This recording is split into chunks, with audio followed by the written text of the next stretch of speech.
I'm back. Hi guys, welcome back to another video. If you're new here, thank you so much for joining. I'm Michelle and I make fashion and sewing content. And if you're a returning subscriber, I appreciate you so much. So I know I haven't posted in a minute, but I left some few videos for you guys to watch and get inspired by. But I'm back and I got you.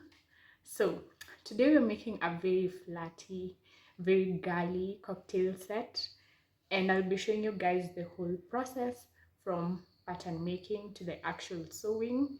So I hope you guys enjoy the video. Like, share and subscribe. So for the skirt, it's easier to draft the pattern on the fabric. You're going to fold the fabric into two, and then you're going to fold it this way. So you'll have an edge that has two folds and this edge has one fold. So for this second fold, you're just going to do just enough for the tier that you're doing so that you don't waste fabric. Now for example, if you're doing the first tier, which is 5 inches, you're going to fold the length of the tier plus the radius. My first tier is 5 inches and my radius is 5 inches. So I'm going to fold this at least 11 inches because you're going to add the same allowance. Now that everything is pinned down, I'm going to draft the pattern on the fabric. So I'll come to this corner and I'll mark using this corner as the pivot point. I'm going to mark my radius all round.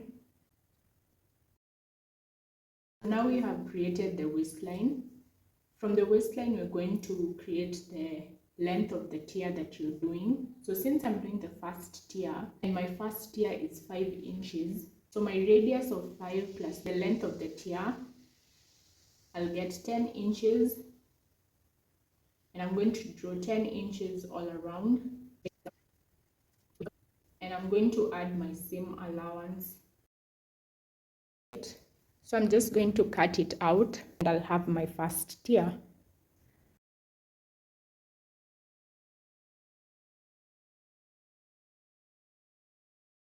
And then we'll come and do the same process for the second tier.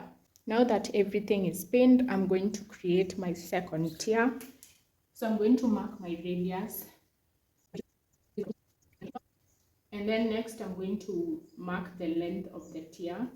So I'm going to add the 5 inches length of the tier and I'm going to get 15. So I'll mark my 15 inches and then I'll add seam allowance.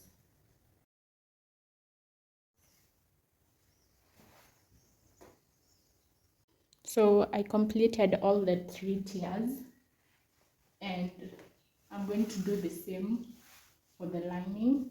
I'm just going to create one circle skirt for the lining, which is slightly shorter than the length of the skirt. Then placed all the other patterns on the remaining fabric, and I also did the same for the fusible interfacing for the waistband and the top. I started with the waistband. I ironed the fusible interfacing onto the waistband and they were less flimsy.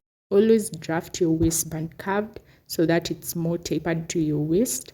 I then sewed the shorter end of the waistband, and that's going to be the top of the waist, and the longer side will be attached to the skirt.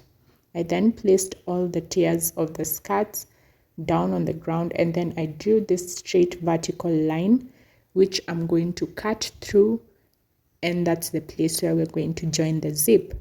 That will be the back of the skirt.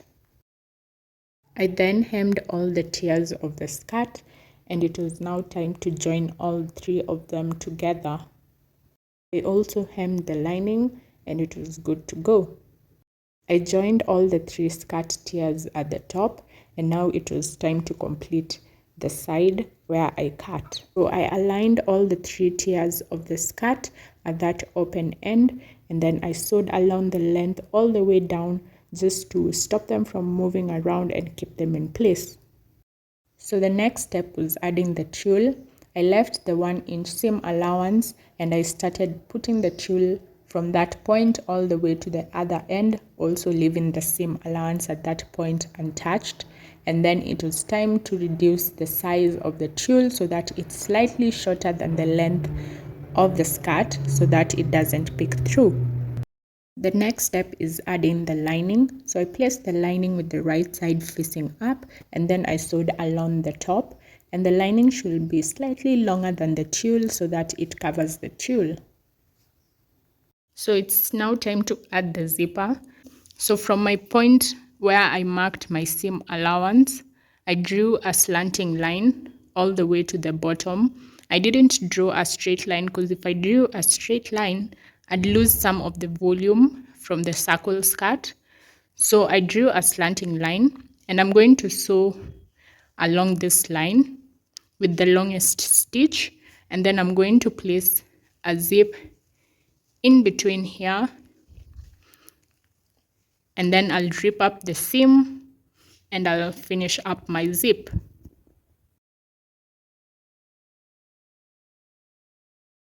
After adding the zip, this is how the right side of the skirt looks like. The next step is finishing off the lining so that it looks like the left side. So X marks the spot.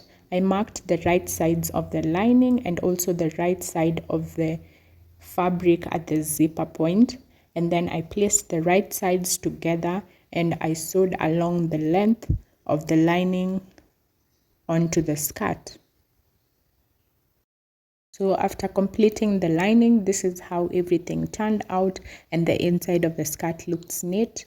I then added the waistband, and this is how everything turned out.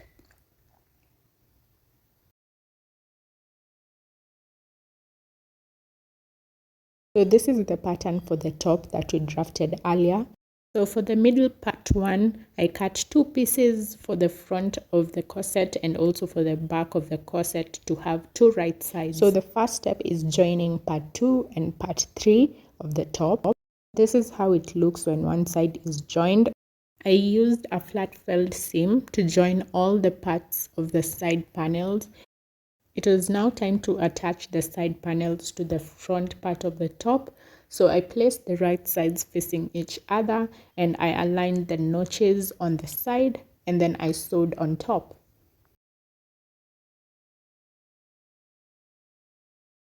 So this is how it turned out after adding the side panels to the middle panel.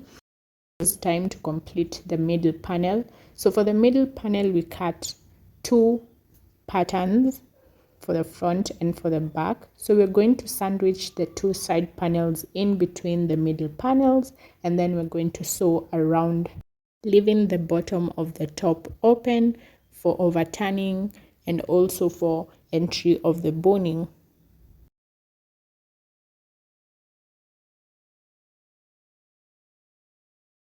After overturning, I ironed down the middle part just to ensure that the interfacing is okay and to make the top neater before I sewed the boning channels. I marked out where the channels will be, and then I sewed the boning channels, and I later added the boning to the top, and this is how the top turned out.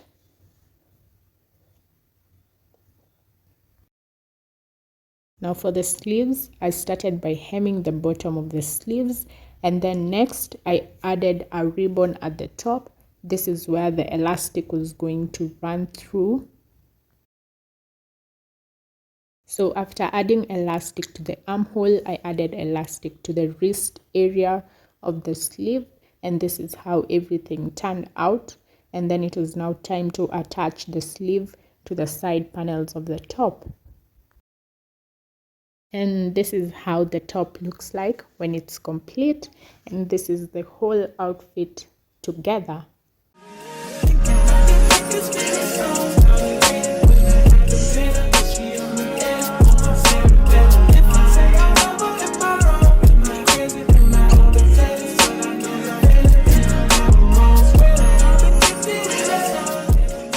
Thank you so much for watching. I hope I'll see you on my next video.